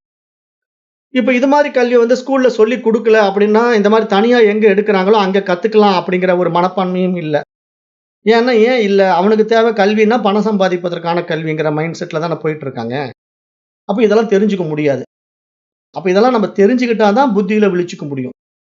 அந்த ஆழமான உண்மையை நான் இங்க ஏன் எடுத்து இவ்வளவு தூரம் பேசுறேன் அப்படின்னா, இது சாஸ்திரமே சொல்லுது. நான் சொல்லல, சாஸ்திரமே சொல்லுது. அப்ப இங்க இந்த 9வது ஸ்லோகத்துல என்ன சொல்ல வர்றாருன்னா, அந்த இறை அனுபூதி, ஆத்ம அனுபூதி என்ற ஒரு உயர்நிலை பரிமாணத்திற்கு மனிதன் உயர வேண்டுமானால், அவனிடத்தில் இருக்கின்ற புத்தி சக்தி விழித்துக் கொள்ள வேண்டும், விழிப்புற வேண்டும். அது எப்படி நடக்கும்னா, படிப்படியான ப்ராசஸ். புலன்கள், மனம், புத்தி அப்படின்னு அது டெவலப் ஆகி கொஞ்சம் கொஞ்சமா அந்த 6ஆம் அறிவு பரிமாணத்துல விழித்துக் கொண்ட புத்தியானது விவேகத்தினால தன்னை தான் யார் என்று உணர்ந்து கொள்ள வேண்டும். அது எப்படி விவேகம் கிடைக்கும்? எப்படி அந்த புத்திக்கு அப்படி விழிப்புணர்வு கிடைக்கும் அப்படின்னு கேட்டா, இந்த மாதிரி அத்தியாத்ம யோக பாடங்களை படித்தால் மட்டும் தான் கிடைக்கும். வேற எந்த வகையிலும் கிடைக்காது. ஏன்னா மீண்டும் மீண்டும் ஏன் இதை சொல்றேன்னா, நிறைய பேர் தவறான புரிதல் இருக்காங்க. எப்படி இருக்காங்கன்னா, அந்த அமைதி தன்மைக்கு போயிட்டா எல்லாம் தானே அனுபவம் ஆகும் அப்படின்னு நினைக்கிறாங்க. அமைதி தன்மைக்கு போயிட்டு அனுபவம் ஆகுங்கிறது அவங்க மனப்பான்மை என்னன்னா, மனமற்ற நிலை, எண்ணங்களற்ற நிலை அப்படின்னு சொல்லிட்டு அந்த தியானம், மெடிடேஷன்லாம் பண்றாங்க இல்லையா? அது நடக்காது. ஏன் அப்படின்னா, நேற்றைய வகுப்புல நான் அதை உங்களுக்கு மேற்கோள் காட்டினேன். புத்த மதம் இப்படிதான் உயர்ந்து வந்தது. மனமற்ற நிலையில நிர்விகல்ப சமாதியில ஒரு சூன்யத்தை பார்த்தார் புத்தர். அங்க ஒன்றுமற்ற நிலையில புத்தர் தன்னை அனுபவமாக்கினார். அப்ப அங்க ஒன்றுமற்ற நிலையில மனம் எந்த ஒரு எண்ணங்களாலும் சூழப்படாத ஒரு நிர்விகல்ப நிலையில நிற்கும் போது அங்க அறிவு பிரகாசிக்கணும் இல்ல. நம்ம அப்படித்தானே பேசுறோம். நம்ம என்ன சொல்றோம்? மனம் தூய்மையாக இருந்தா அங்க அறிவு பிரகாசிக்கும். நீர் களங்கம் இல்லாம இருந்தா அங்க சூரியன் தெளிவா தெரியும். நீர் கலங்குனா அங்க சூரியனை பார்க்க முடியாது அப்படிங்கிற ஓமானங்களை தான் நம்ம மனதுக்கு ஒப்பிட்டு பேசுறோம். அப்ப நம்ம இந்த நிர்விகல்ப நிலையில மனம் தெளிவா ஆயிட்டா அங்க அறிவு பிரகாசிக்கணும் இல்ல. அப்ப ஏன் அந்த பிரகாசம் புத்தருக்கு நடக்கல? புத்தருடைய இடம் எங்க ஃபெயிலியர் ஆச்சு அப்படின்னு பாத்தீங்கன்னா, அந்த சூன்யம் என்பதை பார்ப்பவன் ஒருத்தர் இருக்கிறான் பாருங்க. அவன்தான் நான் என்று யார் ஒருத்தர் தன்னுள் உணர முடியும் அப்படின்னா, அது இந்த அத்தியாத்ம யோகத்தை அறிந்து கொண்டவர்களால் தான் அந்த அறிவின் உயர்ச்சியில உணர முடியும். நம்மை நாம் யார் என்று சுட்டி காட்டாம நீங்க அதை புரிந்து கொள்ளவே முடியாது. இதை ஏன் நான் இப்ப திருப்பி சொல்றேன் அப்படின்னா, இந்த இடத்துல இதை ஏன் நான் பேசுறேன் அப்படின்னு கேட்டீங்கன்னா, இப்ப மாட்டுக்கு நான் அதே கிளாஸ் தான் எடுத்தேன். பாருங்க, இது பேனா, இது பென்சில், இது புத்தகம் அப்படின்னு மாடை நிக்க வச்சு மாட்டுக்கு முன்னாடி இதை டீச் பண்ணேன். மாடு கண்ணுனால பாக்குது. அதுகிட்ட புலன் இருக்கு, அது பாக்குது. இது பேனா, இது பென்சில், இது புத்தகம்னு மாடு பாக்குது. தெளிவா பாக்குது அதனுடைய கண்ணுல. நான் சொல்லுகின்ற வார்த்தைகள் கூட மாட்டு காதுல கேக்குது. இது பேனா, இது பென்சில், இது புத்தகம் அப்படின்னு கேக்குது. மனதினால் கூட புரிந்துக்குது. ஓ, இது ஏதோ பேனாங்கிறாரு, இது பென்சில்ங்கிறாரு, இது புத்தகம் சொல்றாருங்கிற அளவுக்கு அதுக்கு ஒரு அண்டர்ஸ்டாண்டிங் கெப்பாசிட்டி இருக்கு. ஆனா அது எதற்காக? இதனுடைய பயன்பாடு என்ன, இதனுடைய பயன்பாடு என்ன, இதனுடைய பயன்பாடு என்னன்னு பகுத்து பிரித்து புரிந்து கொள்வதற்கான புத்தி அதனிடத்துல விரிவடையாததுனால அது ஜஸ்ட் அதை கேட்டு அப்படியே மிஸ் பண்ணும். அவ்வளவுதான். அதை கண்களால பார்க்கும், காதால கேட்கும், ஸ்கிப் பண்ணிடும். அந்த அளவுதான் மாடுனுடைய அறிவு. அப்ப மனிதன் நாம என்ன பண்றோம்? இது மாதிரி நிறைய விஷயங்களை ஸ்கிப் பண்றோம். கேட்கிறோம், அதை உள்வாங்குறோம். ஓகே, அவ்வளவுதான். ஆத்மா சரிங்க, ஆத்மா எனக்கு தெரியும் அப்படின்னு ஸ்கிப் பண்ணிக்கிறோம். அப்ப புலனடவுல நம்ம மனிதனும் மிருகமும் கிட்டத்தட்ட ஒரே மாதிரி இருந்தாலும் விசாரணை செய்வதில்லை. அந்த புத்தியை கொண்டு விவேகத்தினால விசாரித்து பார்ப்பதில்லை. அந்த விசாரணைங்கிற ஒரு விஷயம் மனிதனுக்கு தேவை. அது கல்வியினால் தான் சாத்தியமாகும். அப்ப இந்த கல்வியினால நம்ம என்ன பண்றோம்னா, அந்த ஆத்மாங்கிறது எப்படிப்பட்டது, அதனுடைய உண்மை தன்மை என்ன, அது கடவுள் என்ற நிலையில இருக்குதுன்னா ஏன் அதை கடவுள் என்று சொல்கிறோம்? அப்ப கடவுள்ங்கிறது எல்லாவற்றுக்கும் மேலானவராக இருப்பது தானே நம்ம கடவுள் என்று சொல்ல முடியும். அப்ப இங்க படைக்கப்பட்ட ஜீவராசிகளுடைய பரிமாணத்தை நம்ம பார்க்கும்போது ஒவ்வொரு பரிமாணமா அதுக்கு ஒரு அறிவு இருக்குது, 2 அறிவு இருக்குதுனாலும் அது தன்னை தான் யார் என்று உணர்ந்து கொள்ள முடியாத நிலையில இருந்துகிட்டு இருக்கு. அப்ப எது ஒன்று தன்னை தான் யார் என்று உணர்ந்து கொள்கிறதோ அது எல்லாவற்றிலும் உயர்வானது. அதுதான் பரமன், இறைவன். இப்ப புரியும் நினைக்கிறேன். அதாவது தன்னை யார் என்று தெரிந்து கொள்ள முடியாத நிலையிலே ஒரு ஜீவராசி இருக்குன்னா அது கீழான பிறவி. எது தன்னை யார் என்று தெரிந்து கொள்ள முடியுமோ அது மேலான பிறவி. இப்படி புரிஞ்சுக்கணும். அப்போ இங்க தன்னை தான் யார் என்று தெரிந்து கொள்ள முடியாத நிலையிலே, அவல நிலையிலே, பரிதாபத்திற்குரிய ஒரு நிலையிலே, ஒரு அறிவு தாவரம் இருக்கு, 2 அறிவு புழு பூச்சிகள் இருக்கு, 3 அறிவு, 4 அறிவு, 5 அறிவு, 6 அறிவு என்ற மனிதன் வரைக்கும் பரிணாம வளர்ச்சியில மேல வந்தாலும் அவன் அந்த தெய்வீக நிலைக்கு உயரவே இல்லை. காரணம் என்ன? புரியல. அப்ப யாருக்கு புரியுதோ அவன்தான் உயர் பரிமாண நிலைக்கு, 7ஆம் அறிவு பரிமாணத்திற்கு வருகின்றான் என்ற ஒரு மிகப்பெரிய விஷயத்தை சாஸ்திரம் ஊடகமா சொல்லுது. அப்ப இதை நம்ம உள் வாங்கணும். அப்போ இந்த புரிதல் இதற்கு முன்னாடி இருக்கிற எந்த ஜீவராசிகளுக்கும் கொடுக்க முடியாது. காரணம் என்ன? புத்தி சக்தி வளரவே இல்லை.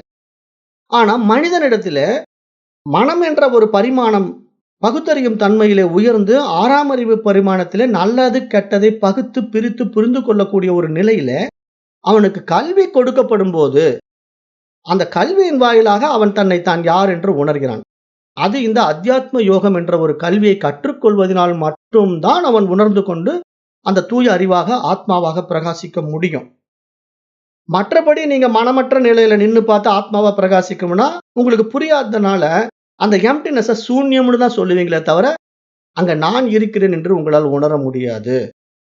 இந்த பாயிண்ட புரிஞ்சுக்கணும். இங்க நான் இருக்கிறேன் என்று ஏன் என்னால் உணர முடியவில்லை என்றால் எனக்கு அதை பற்றிய புரிதல் இல்லை.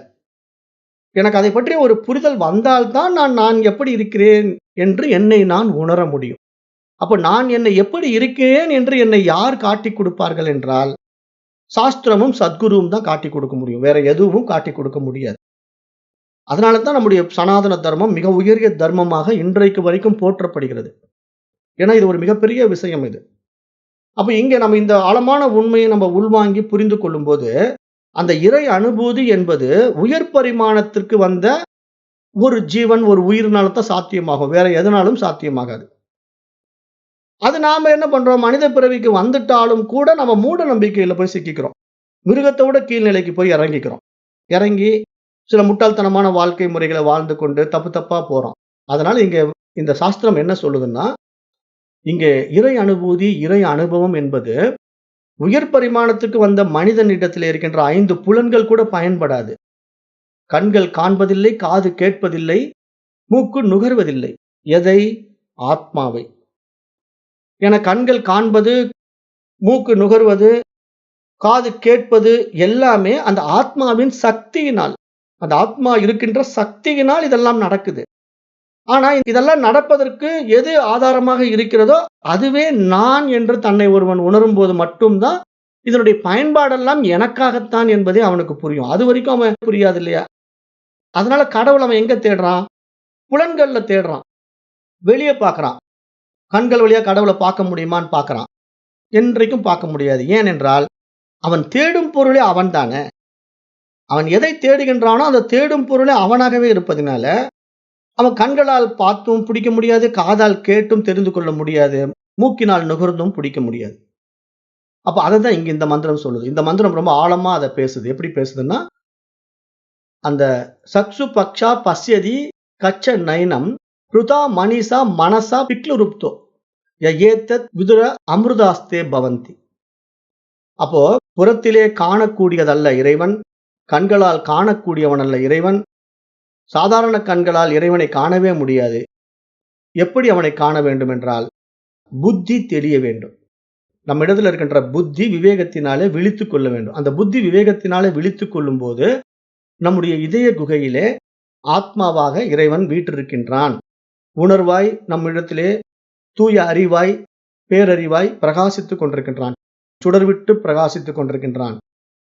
அந்த சுடருடைய ஒளியின் பிரகாசத்தினால்தான் இந்த உடலில் இருக்கின்ற புலன்கள் எல்லாம் இது இன்னது என்றே அறிகின்றது.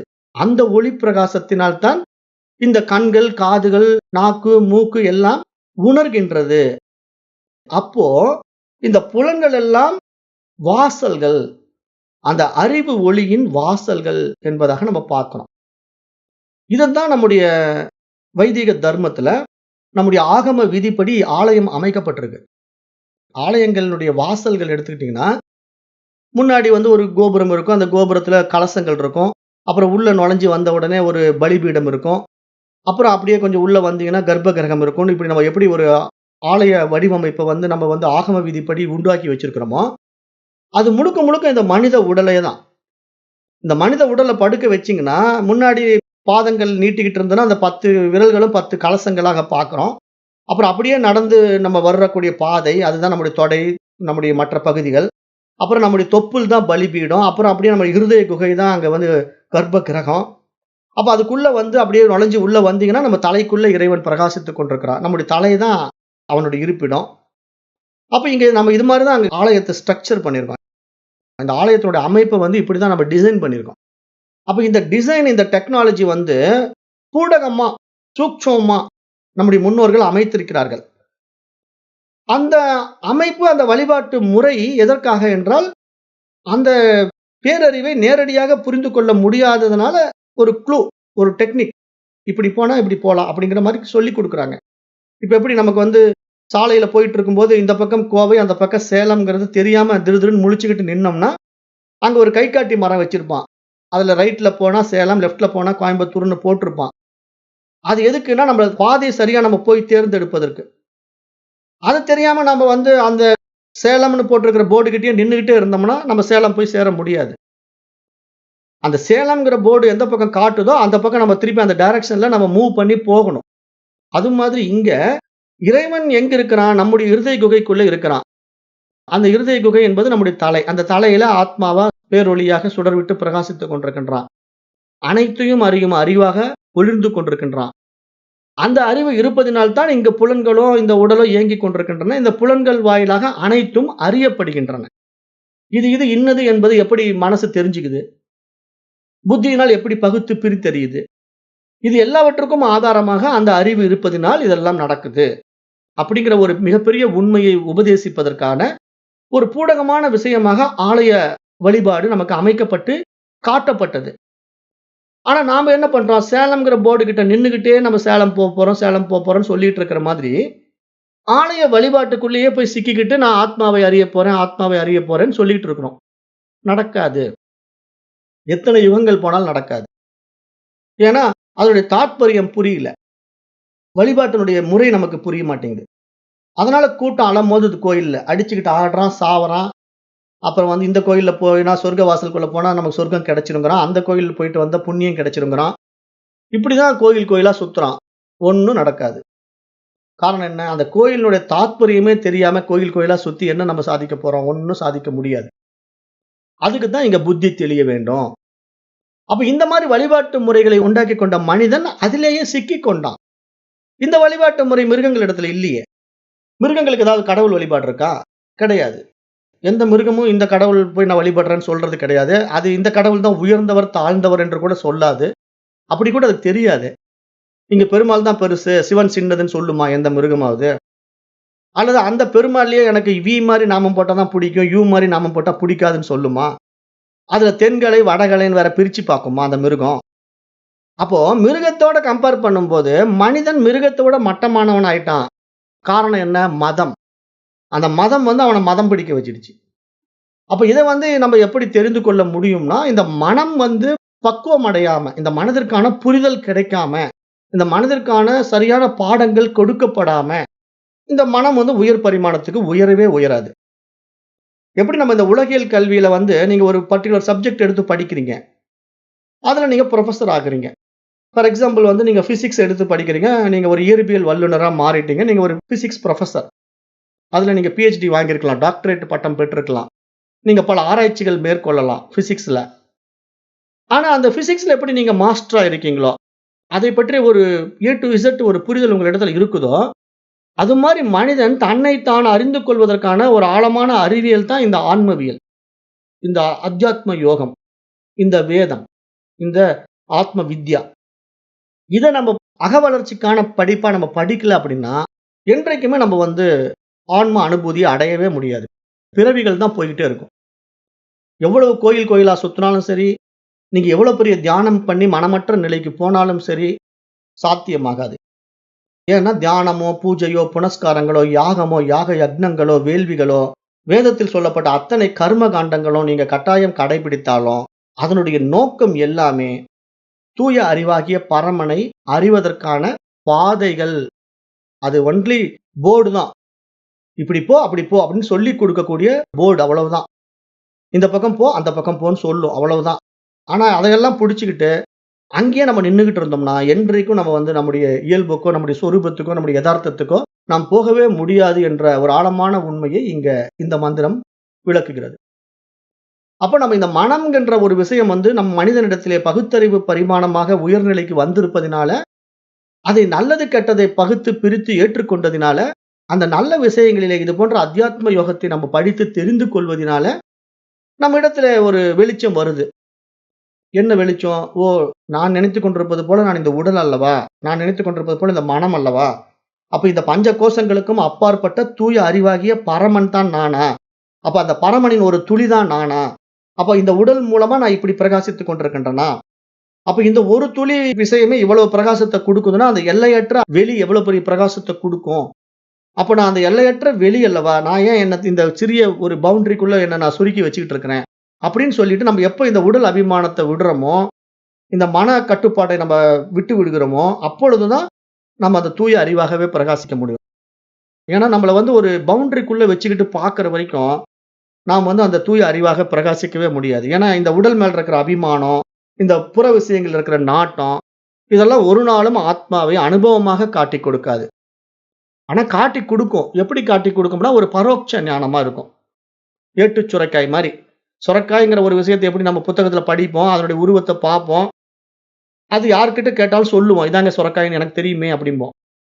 ஆனா அந்த சுரைக்காயை பார்த்திருக்கியாப்பான்னா, ஓ பார்த்து கூட இருக்கிறேன், கடை வீதியில பார்த்து கூட இருக்கேன்னு கூட சொல்லுவோம். சரி சாப்பிட்டிருக்கியாப்பான்னா இல்ல. அப்ப பிரயோஜனம் இல்லை இல்லையா? அப்ப சுரைக்காயை பத்தி நம்ம 1000 புத்தகம் எழுதலாம், 1000 போட்டோ எடுக்கலாம், 1000 விஷயங்கள் பேசலாம். ஆனா அந்த சுரைக்காயை சாப்பிட்டு நீங்க அனுபவம் ஆக்குனாதான் அந்த சுரைக்காயை பற்றிய ஒரு முழுமையான அறிவை நீங்க அடைந்திருக்கிறீர்கள் என்று நம்ம புரிந்து கொள்வது போல, நீங்க ஆத்மாவை பற்றி 1000 விஷயங்களை நம்ம பேசலாம். 1000 சப்ஜெக்ட நம்ம எழுதலாம், கலந்துரையாடலாம். அது இந்த கோயில் இருக்கு, அந்த கோயில் இருக்குன்னு கூட நம்ம போய் பார்க்கலாம். கடைவீதியில சுரக்காய் பார்க்குற மாரி நம்ம கடவுளை பார்க்கலாம். பயன் கொடுக்காது. அது நம்முள்ள அனுபவம் ஆகணும். அதுதான் அனுபூதி அப்படின்னு சொல்லுது சாஸ்திரம். அப்ப அதுக்கு தான் நம்ம இங்க இந்த சாஸ்திரங்களை படிக்கணும். சிரவண மனன நிதித்தியாசனத்துல நம்ம நிலை பெறணும். அதை நம்ம மனதில விசாரணை செய்து விவேகத்தினால விழித்துக் கொள்ளணும். அப்படி நம்ம இந்த வேத விஷயங்களை ரொம்ப ஆழமா அடிப்படை உண்மைகளை ஆராய்ந்து பார்த்து விவேகத்தினால நம்ம விசாரம் செய்து விழித்துக் கொள்ளும் போது மட்டும்தான் அந்த இறையோடு இரண்டர கலந்து அந்த அனுபூதி நிலையை நாம் அனுபவமாக்க முடியும் என்பதாகவே இந்த மந்திரம் நமக்கு சொல்லுது. அதற்கு கருவிதான் இந்த உடம்பும் மனசும். நமக்கு கிடைத்திருக்கிற கருவியாக இதை வைத்துக்கொண்டு இதன் வாயிலாக நம்ம அந்த அறிவு ஒளி பிரகாசிப்பதை புரிந்து கொண்டு அரிதான மனித உடல் கிடைத்ததை கொண்டு வாழ்ந்து விட வேண்டும். வேற எந்த ஜீவராசிகளும் இது கிடைக்காது இல்லையா? இந்த வாய்ப்பு கல்விங்கிற முறை வேற எந்த ஜீவராசிகளும் கற்றுக் கொடுக்க முடியாது. மனிதனுக்கு மட்டும்தான் கற்றுக் கொடுக்க முடியும். ஆனால் அவன் கற்க வேண்டிய கல்வியினுடைய மிக முக்கியமான கல்வி இதுதான். இந்த கல்வியை நம்ம கற்றுக்கொள்ளாம நம்ம கடை தேரவே முடியாது என்ற ஒரு மிக ஆழமான உண்மையை பேசுது. இன்னொரு மந்திரம் இருக்கு. 10வது மந்திரத்தை பார்த்துட்டு இன்றைக்கு நிறைவு செய்வோம். யதா பஞ்சாவதிஷ்டந்தே ஞானானி மனசா சக புத்திச்ச நா விசேஷ்டதி தாமாஹு பரமாம் கதிம். 10வது மந்திரம். இது ஒரு அருமையான விஷயத்தை சொல்லுது. இந்த விஷயம் என்ன அப்படின்னா, இறை அனுபூதி அப்படிங்கிறது ஒரு ஓய்வு நிலை என்பதாகவே சொல்லுது. இறை அனுபூதிங்கிறது ஒரு அமைதி நிலை, ஒரு ஆனந்த நிலை, ஒரு ஓய்வு நிலை. இப்ப நம்ம இந்த நிலையை கேட்ட உடனே நம்ம என்ன நினைச்சுக்கிறோம்? நம்ம மேலோட்டமா கேட்கிறோம். இத கேட்ட உடனே நம்ம என்ன நினைச்சுக்கிறோம்? சும்மா இரு சொல்லற அப்படின்னு சொல்லி அருணகிரிநாதருக்கு முருகப்பெருமான் உபதேசம் கொடுத்த மாதிரி இந்த மந்திரம் எனக்கு சொல்லுது போல் இருக்கு. சும்மா இருங்குது, ஓய்வு நிலைன்னு சொல்லுது. அப்ப நான் எல்லாத்தையும் விட்டுட்டு அப்படியே சும்மா உட்காந்துக்கிறாங்கிற மாதிரி மைண்ட் செட்டுக்கு போயிடுறோம். ஏன்னா அப்படிதான் நிறைய பேர் நினைச்சுக்கிட்டு இந்த தியானம் எல்லாம் பண்ணிட்டு இருக்காங்க. இப்போ இதுக்குதான் இங்க இந்த மந்திரத்தை நம்ம விளக்கமா பார்க்கணும். இந்த மந்திரம் என்ன சொல்ல வருதுன்னா, யதா பஞ்சாவதிஷ்டந்தே ஞானானி மனசா சக 5 புலன்களும் மனமும் ஓய்வு நிலையில் இருக்கின்றனவோ, புத்தி முயற்சியற்று இருக்கின்றனவோ, அதுவே மிகவும் மேலான நிலை அப்படிங்கிற மாதிரி இந்த மந்திரம் சொல்லுது. பாருங்க எவ்வளவு அருமையா சொல்லுது. 5 புலன்களும் மனமும் ஓய்வு நிலையில் இருக்கின்றனவோ, புத்தி முயற்சியற்று இருக்கின்றனவோ, அதுவே மிகவும் மேலான நிலை அப்படின்னு சொன்ன உடனே நமக்கு என்ன தோணும்? படிச்ச உடனே, மேலோட்டமா படிச்ச உடனே, அப்ப புலன்களை நம்ம பயன்படுத்தக்கூடாது. எதையும் பார்க்கக்கூடாது. கண்ணால எதையும் பார்க்கக்கூடாது. காதால எதையும் கேட்கக்கூடாது. நாக்கால எதையும் ருசிக்கக்கூடாது. சும்மா இருக்கணும். மனசும் ஓய்வு நிலையில் இருக்கணும். அப்ப மனச நான் அப்படியே நிர்விகல்ப நிலையில கொண்டு போய் நிறுத்தப் போறேன். எண்ணங்களற்ற நிலைக்கு நான் முயற்சி பண்ண போறேன். அதுக்கான ஒரு தியானத்த பயிற்சி பண்ண போறேன் அப்படின்ட்டு அப்படி போவோம். அப்புறம் புத்தி வேற முயற்சியற்று இருக்கணும்னு வேற சொல்லிட்டாரா, எந்த புக்கும் படிக்க மாட்டேன். எதுக்கு வேதமெல்லாம் படிச்சுக்கிட்டு? புத்திக்கே வேலை கொடுக்க கூடாதுன்னு சொல்லிட்டாரு. அப்படின்னு அப்படி ஒரு மைண்ட் செட்டுக்கு தான் நெறைய பேர் போறாங்க. அதுதான் இங்க அஞ்ஞானம். அதுக்கு தான் குரு வேணும். இங்க இந்த மாரி சாஸ்திரங்கள படிப்பதற்கு ஏன் குரு தேவைப்படுறாருன்னா, தானா படிச்சீங்கன்னா இந்த மாரி தான் தவறான ஒரு முடிவை நீங்க எடுப்பீங்க. ஏன்னா இங்க இப்படித்தான் சொல்லப்பட்டிருக்கு. 5 புலன்களும் மனமும் ஓய்வு நிலையில் இருக்கின்றனவோ, புத்தி முயற்சியற்று இருக்கின்றனவோ, அதுவே மிகவும் மேலான நிலை என்பதாக இந்த மந்திரம் சொல்லுது பாருங்க. விசேஷ்டதி தமாஹு பரமாம் கதிம். அதுவே பரமனுடைய கதி என்று சொல்லுது. அப்ப உடனே நமக்கு அப்படித்தான் மைண்டு சொல்லி என்ன சொல்லும்? ஒரு செயலுமற்ற நிலை தான் இங்க மேலான நிலையா சொல்லப்படுது போல் இருக்கு. அப்ப நான் இத புரிந்து கொள்ளாம இவ்வளவு நாள் இருக்கிறேன் போல் இருக்கு. அப்ப நான் இனிமேல் எந்த வேலையும் செய்யாம, வேலை வெட்டிக்கு போகாம அப்படியே ஆத்மாவ அறிந்து கொண்டு அனுபூதியில நிக்க போறேன். அப்படிங்கிற ஒரு முடிவை நம்ம எடுத்துட்டோம்னா, வீணா போயிடுவோம். ஏன்னா இங்க மனித பிறவினுடைய மகத்துவமே என்ன தெரியுமா? அந்த ஆத்மாவை தன்னுள் உணர்ந்த அனுபவம் ஆக்கும்போது, இங்க நம்முடைய தனித்துவத்தை இழப்பது. நேற்றைய பாடத்துல அது ரொம்ப ஆழமா உங்களுக்கு புரிய வச்சேன். அதத்தான் இங்க மீண்டும் சொல்றேன். எப்படி சொல்ல வரேன் அப்படின்னா, இப்ப இந்த 5 புலன்களும் மனமும் ஓய்வு நிலையில் இருக்கின்றது. புத்தி முயற்சியற்று இருக்கிறதுங்கிறத நீங்க எப்படி புரிஞ்சுக்கணும்னா, இப்ப நீங்கங்கிற உங்க தனித்துவத்தை நீங்க எப்பவுமே இழந்துடணும். இந்த மாரி பாடத்திட்டத்துக்குள்ள வரும்போது, இங்க நான் அப்படின்னு ஒருத்தன் இல்ல. எல்லையற்ற பரமன் மட்டும் தான் இருக்கிறான். அவனுடைய பரம பவித்திரமான இந்த பிரபஞ்சம் அவனுக்கே உரித்தானது. அவனுடைய கருவி இதெல்லாம். அவன் ஒவ்வொன்னையும் வைத்து ஒவ்வொரு வேலை செய்து கொண்டிருக்கிறான். இப்ப நான் என்னுடைய வீட்ல பல கருவிகள் வச்சு பல காரியங்கள செஞ்சுகிட்டு இருப்பேன். நான் ஒரு தச்சன்னு வச்சுக்கங்களேன். ஒரு தச்சு வேலை செய்யக்கூடியவனா இருக்கிறேன்னு வச்சுக்கங்க. ஒரு ஆசாரி மர வேலை செய்றவன்னா, ஒரு உளி வச்சிருப்பேன், ஒரு ஸ்க்ரூ டிரைவர் வச்சிருப்பேன், ஒரு சுத்தியல் வச்சிருப்பேன். நான் இந்த மாரி பல கருவிகள பலவிதமான பயன்பாட்டுக்கு பயன்படுத்துவேன். உளிய வச்சு செதுக்கி அந்த நாற்காலிய செஞ்சுடுவேன். அழகா செஞ்சுடுவேன். செஞ்சு முடிச்ச பிறகு அந்த நாற்காலிய செய்தது நான் தான் என்று அந்த உளி பெருமை கொண்டாட முடியுமா? யோசனை பண்ணி பாருங்க. அந்த உளி பேசும் சக்தி வந்துடுச்சுன்னு வச்சுக்கங்க. அந்த உளிக்கும் அந்த சுத்தியலுக்கெல்லாம். உடனே அந்த உளியும் சுத்தியல் என்ன தெரியுமா சொல்லணும்? பாருங்க நாங்க எவ்வளவு அழகா நாற்காலி செஞ்சு வச்சிருக்கோம். அப்படின்னு சொன்னா, நமக்கு எப்படி நகைப்புடையதாக இருக்குமோ? ஏன்? அந்த உளியையும் சுத்தியும் வச்சு நான் தான் அந்த நாற்காலியை செய்தேன். அந்த நாற்காலியை செய்வதற்கான அறிவு என்னுடைய அறிவு. அது எப்படி 4 கால் வைக்கணும்? எப்படி அது உட்கார்றதுக்கு ஒரு சீட் அந்த இடத்துல பலகை போடணும்? பலகை போட்டு 4 கால் வச்சா மட்டும் போதாது. நான் சொகுசா சாஞ்சு வேற உட்காரணும். அப்ப பின்னாடி அதுக்கு ஒரு சாய்வு வேற குடுத்து நான் செய்றேன். அப்போ ஒரு நாற்காலியை செய்வதற்கான ஒரு அறிவே என்னுடைய அறிவு. அந்த நாற்காலியை செய்வதற்கான கருவிகள் என்னுடைய கண்டுபிடிப்பு. இதையெல்லாம் நான் கண்டுபிடித்து, நானே நாற்காலியை செய்து, நானே அந்த நாற்காலியில் உட்கார்ந்து என்னை நான் அனுபவமாக்குகின்றேனா இல்லையா? இதைத்தான் இறைவன் செய்து கொண்டிருக்கின்றான். இறைவன் என்ன செய்து கொண்டிருக்கின்றான் அப்படின்னா, இங்க ஒவ்வொன்னும் ஒவ்வொரு கருவிகள். நீங்க ஒரு கருவி, நான் ஒரு கருவி. இந்த மாதிரி படைக்கப்பட்ட சூரியன், சந்திரன், கோடான கோடி நட்சத்திரங்கள் எல்லாமே இந்த பிரபஞ்சத்துல இயங்கிக் கொண்டிருக்கிறது. அதனுடைய இயக்கத்துக்கு ஆதாரமாக இறைவன் இருக்கின்றான். அவனுடைய கருவிகளிலே ஒரு பிரசித்தி பெற்ற கருவி எதுன்னா மனித பிறவிதான். அப்ப இந்த மனித பிறவியினுடைய மகத்துவம் என்ன அப்படின்னு நம்ம பார்த்தா, அந்த எல்லையற்ற இறைவனை தன்னுள் ஆத்மாவாக அந்த தூய அறிவாக உணர்ந்து கொண்ட பிறகு இங்கு என் செயலாவது ஒன்றுமில்லை, எல்லாம் அவன் செயலே என்று தன்னை பூரணமாக அவனிடம் ஒப்புவித்து விட்டு அவனோடு இரண்டரை இணைந்து விட்டால் முடிந்தது நம்ம வேலை. அப்பொழுது இந்த புலன்கள் என்னுடையதல்ல, அது சும்மா தான் இருக்குது, அவன் தான் பயன்படுத்திட்டு இருக்கான். அப்போது இந்த மனம் என்னுடையதல்ல, அது சும்மா தான் இருக்கு, அவன் தான் பயன்படுத்தி கொண்டிருக்கிறான். அப்போது இந்த புத்தி என்னுடையதல்ல, இந்த நாற்காலியை செய்கின்ற புத்தி என்னுடையதல்ல, அவனுடைய புத்தி, அவன் பயன்படுத்தி அந்த நாற்காலியை செய்து கொண்டிருக்கின்றான் என்ற ஒரு அர்ப்பணிப்பு மனப்பான்மை வந்துவிடும். இதுதான் இந்த மந்திரத்தினுடைய ஆழமான பொருள். இறை அனுபூதி என்ற ஓய்வு நிலை என்பது என்ன அப்படின்னா, இங்கு எல்லாம் இறை செயல், எல்லாம் அவன் செயல், என் செயலாவது ஒன்றுமில்லை. ஏனென்றால் நான் என்றே ஒன்று இங்கு இல்லை, இருப்பது அவன்தான். அவன்தான் தன்னை நான் என்று சொல்ல முடியும். அகம் அப்படிங்கிற வார்த்தைக்கு ஆதாரமானவன் பரமன். அவனே தன்னை அகம் அகம் என்று நம்முள்ளே வந்து சொல்லிக் கொண்டிருக்கின்றான். இங்க நான் வந்து என்னை நான் நான் என்று சொல்லிக் கொண்டிருக்கின்ற இந்த வார்த்தை வந்து ஒரு புற விஷயம் அல்ல, ஒரு வார்த்தையே அல்ல. அதான் நான் சொன்னேன், போன பாடத்துல என்ன சொன்னேன்? மௌனம் இது, சொல்லல்ல. நான் அப்படிங்கிற ஒரு விஷயம் வந்து சொல்லே கிடையாது. அது அவனுடைய வைபவம். நான் என்ற வார்த்தை வந்து இறைவனுடைய வைபவம். அப்ப இறைவன் தன்னை நான் அகம் என்று இந்த உடலின் மூலமாக தன்னை வெளிப்படுத்திக் கொண்டிருக்கின்றான். அவ்வளவுதான். அவன் செய்து கொண்டிருக்கின்றான் எல்லா செயலும். அப்ப என்னுடைய புலன்கள் சும்மா இருக்கின்றன, என்னுடைய மனம் சும்மா இருக்கிறது, என்னுடைய புத்தி சும்மா இருக்கிறது. அதெல்லாம் அவன் பயன்படுத்திக் கொண்டிருக்கின்றான். அப்ப நான் இங்கு ஓய்வில் இருக்கின்றேன். இதுதான் விஷயம். இதுதான் உண்மையான நிர்விகல்ப சமாதி. இதுதான் நிர்விகல்ப நிலை. இங்க வந்து நான் புலன்களாலோ, மனதினாலோ, புத்தியினாலோ ஆதிக்கம் செய்யாமல் அமைதியாக இருந்தாலே போதும். அதெல்லாம் இறைவனுடைய ஆதிக்கத்திலே இயங்கிக் கொண்டிருக்கின்றன என்ற புரிதல் தான் இங்க ஞானம்.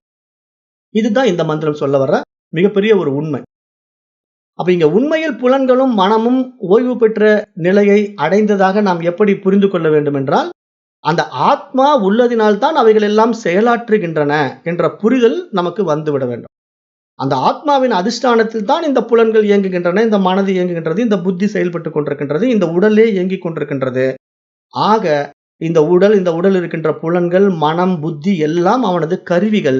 இந்த கருவியை கொண்டு அவன் கையாண்டு கொண்டிருக்கின்றான். ஏதோ படைத்துக் கொண்டிருக்கின்றான், அனுபவித்துக் கொண்டிருக்கின்றான், அழித்துக் கொண்டிருக்கின்றான். ஆக படைத்தல், காத்தல், அழித்தல் என்ற முத்தொழிலையும் அவன் புரிந்து கொண்டிருக்கின்றான். அதற்கான கருவிதான் இந்த உடலும் மனமும் புத்தியும் என்ற நிலையில் நாம் சும்மா இருப்பதுங்கிற ஒரு மிகப்பெரிய உண்மையைத்தான் அருணகிரிநாதருக்கும் முருகப்பெருமான் உபதேசித்தார். சும்மா இரு சொல்லற. நீ ஒண்ணு இங்க சொல்றது இல்ல. உன்னுடைய வாயிலிருந்து வார்த்தை வரணும்னாலே நான் தான் செய்றேன். நான் இல்லைன்னா நீ பேசவே முடியாது அப்படிங்கிற ஒரு ஆழமான உண்மையை இறைவன் நமக்கு உணர்த்துகின்றான். அந்த ஒரு நிலையில் நாம் இந்த பாடத்தை புரிந்து கொள்ள வேண்டும்.